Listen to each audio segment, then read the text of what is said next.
Non mais sérieusement, tu veux qu'on fasse une vidéo plus courte, mais sur plus de médicaments? Tu as raison, faisons plutôt une vidéo complète qui détaille chacune des molécules. Après tout, il n'y a que l'aspirine, l'ibuprofène, le kétoprofène, le diclofénac, le naproxène. Mais on va en avoir pour des heures! Et t'y penses au montage?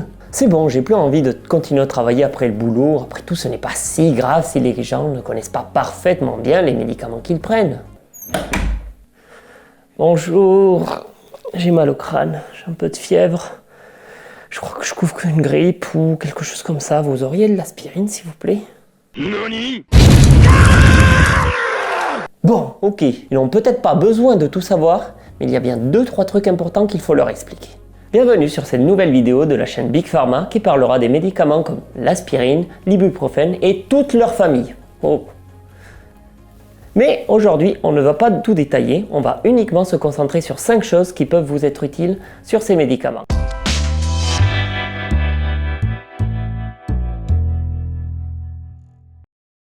Alors, premier point, c'est qu'ils font partie de la même classe médicamenteuse. Oh là, directement, on commence sur quelque chose que j'ai jamais entendu parler. C'est quoi une classe médicamenteuse?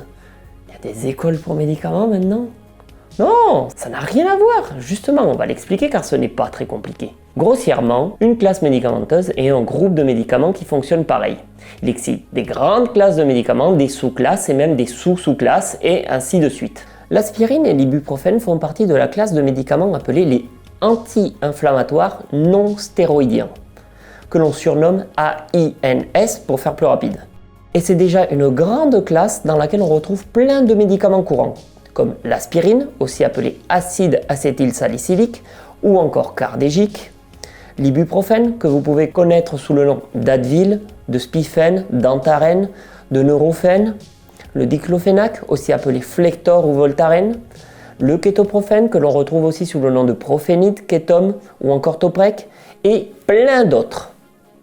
Cette classe fait partie d'une classe encore plus grande, celle des anti-inflammatoires. Et oui, s'il y a des anti-inflammatoires non stéroïdiens, c'est qu'il y en a aussi des stéroïdiens. De cela, on ne va pas trop en parler, car ils vont faire l'objet d'une vidéo entière. Mais très rapidement, les anti-inflammatoires stéroïdiens sont des médicaments dérivés des corticoïdes, qui sont les plus puissants anti-inflammatoires. Ah, c'est pas avec ça que les sportifs se font des infiltrations au genou? Oui, exactement. Et ils ne sont pas utilisés que pour ça. Et juste pour vous illustrer leur puissance, si les AINS étaient des fusils, les anti-inflammatoires stéroïdiens seraient des tanks. Si les AINS étaient un tennisman amateur, les anti-inflammatoires stéroïdiens seraient Federer, Nadal et Djokovic. Si les AINS étaient la police municipale, les anti-inflammatoires stéroïdiens seraient l'armée. C'est bon, tu crois pas qu'on a compris là? Vous voulez pas juste me filer de l'aspirine? Et en plus, ça n'a pas l'air de l'intéresser. Surtout qu'il ne se rappelle déjà plus de notre première vidéo, où on lui dit qu'il faut plutôt prendre du paracétamol dans son état. Ah oui, c'est vrai. Merci. Je pense que je vais m'abonner à la chaîne pour pouvoir retrouver les vidéos s'ils ont. Pour en revenir aux AINS, ils fonctionnent globalement tous de la même manière et ont tous la même action et les mêmes effets indésirables. Ce qui fait qu'il est inutile et ainsi interdit d'en prendre deux différents. Car leur action ne sera pas augmentée mais leur effet indésirable oui. Mais il arrive qu'on leur associe du paracétamol qui lui ne fait pas partie de cette classe.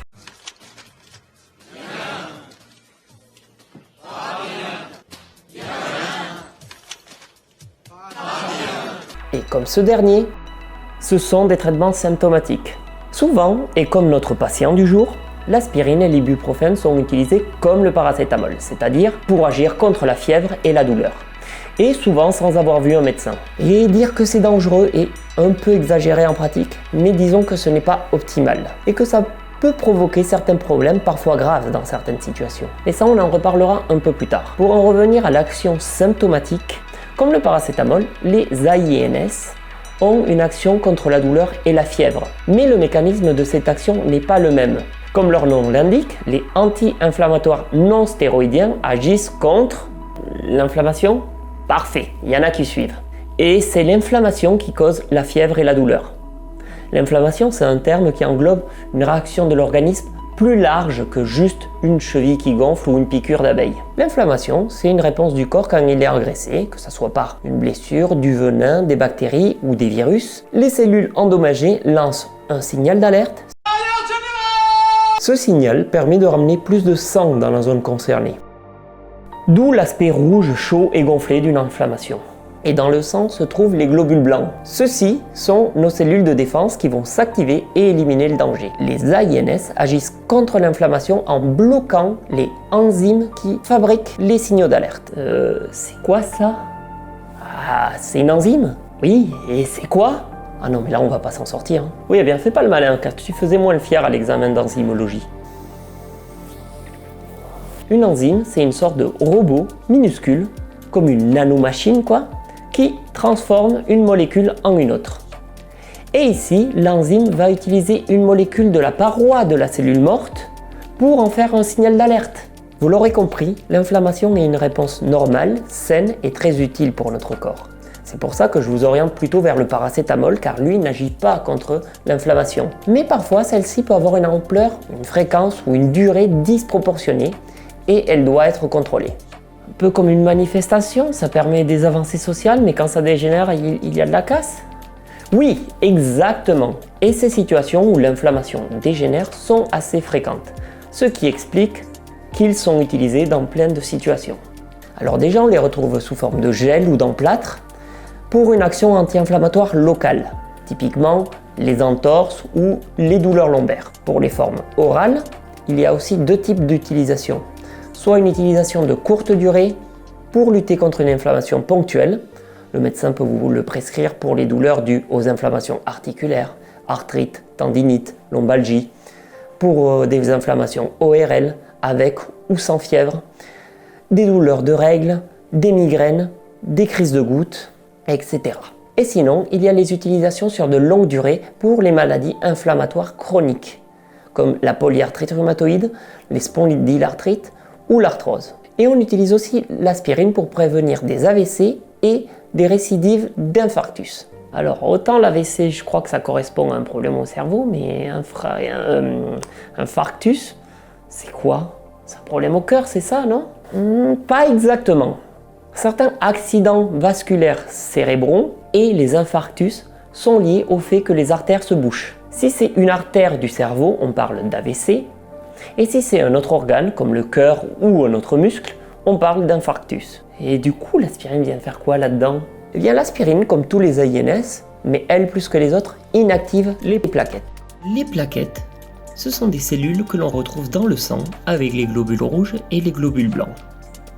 En conditions normales, elles ne s'activent que lorsqu'il y a une brèche dans le vaisseau pour la reboucher, un peu comme du mortier ou de l'enduit, et ainsi éviter une hémorragie. Mais la paroi de nos artères peut s'abîmer avec le temps. C'est surtout le cas chez les fumeurs ou si vous avez trop de mauvais cholestérol dans le sang, car celui-ci va s'accumuler sur la paroi des artères et dans ce cas, les plaquettes vont se cogner à ces parois abîmées et elles vont s'activer à tort et boucher l'artère. Ce qui a pour conséquence que la zone desservie ne recevra plus de sang et mourra à petit feu. Mais le lien avec l'aspirine, c'est qu'elle bloque l'activation des plaquettes. Non mais ça veut dire que si on prend de l'aspirine, il n'y aura plus rien pour boucher les brèches quand on se coupera et on reste de se vider de son sang, mais c'est hyper dangereux. C'est bien, tu suis, ça fait du bien le paracétamol. Et ça nous fait une excellente transition pour arriver au quatrième point. Les AINS peuvent être dangereux. Je vous disais plutôt que les AINS bloquaient une enzyme. Cette enzyme se surnomme COX et le souci c'est qu'elle est présente dans toutes les cellules du corps. On dit qu'elle est ubiquitaire ou constitutive. Et pour faire très simple, il faut se dire que son action n'a pas le même effet en fonction de sa localisation. Au niveau des cellules qui composent les artères, elle donne l'ordre d'agrandir son diamètre. Elle permet donc de réguler la distribution du sang dans le corps et par exemple d'envoyer beaucoup de sang sur les lieux de l'inflammation. Quand on bloque COX avec un AINS, les artères vont se refermer et limiter la circulation du sang. Cela peut poser problème chez les personnes qui ont des maladies du cœur ou du rein et qui sont plus sensibles aux perturbations de l'irrigation sanguine. Ou encore chez un fœtus qui peut avoir son développement perturbé si on utilise trop ou mal les AINS durant la grossesse. Donc mesdames, n'en prenez pas sans avis médical durant votre grossesse. Au niveau de l'estomac, COX empêche que les liquides gastriques soient trop acides. Quand on prend des AINS, on s'expose donc à des acidités gastriques. Celles-ci peuvent aller jusqu'à ronger la paroi de l'estomac ou de l'intestin, et on parle donc d'ulcères. On retrouve aussi COX sur les plaquettes où elles déclenchent leur activation. Et comme je vous l'ai dit tout à l'heure, les AINS bloquent cette activation, augmentant ainsi le risque d'hémorragie. Et c'est pour cette dernière action que l'on utilise l'aspirine, pour éviter les AVC chez certains patients à risque. Mais dans ce cas, on donne seulement 75 voire 160 mg d'aspirine, et non les 1000 mg que l'on prend pour un mal de tête. Et ça me fait une transition parfaite pour la 5e chose à savoir sur les AINS. C'est que l'aspirine devrait être moins utilisée. Et oui, si 75 à 160 mg suffisent à empêcher les plaquettes de fonctionner, je vous laisse imaginer l'action sur les plaquettes avec 1000 mg. Et l'aspirine a des actions anti-inflammatoires qu'à assez haute dose. Les autres AINS sont de bien meilleurs anti-inflammatoires que l'aspirine, c'est-à-dire qu'ils ont une action anti-inflammatoire à des doses plus faibles, et qui dit dose plus faible dit moins d'effets indésirables. Autre petite particularité de l'aspirine, c'est qu'elle est responsable du syndrome de Rey chez les enfants. C'est très rare, mais c'est très grave. Donc ne donnez pas d'aspirine à vos enfants. C'est quoi le syndrome de Rey ?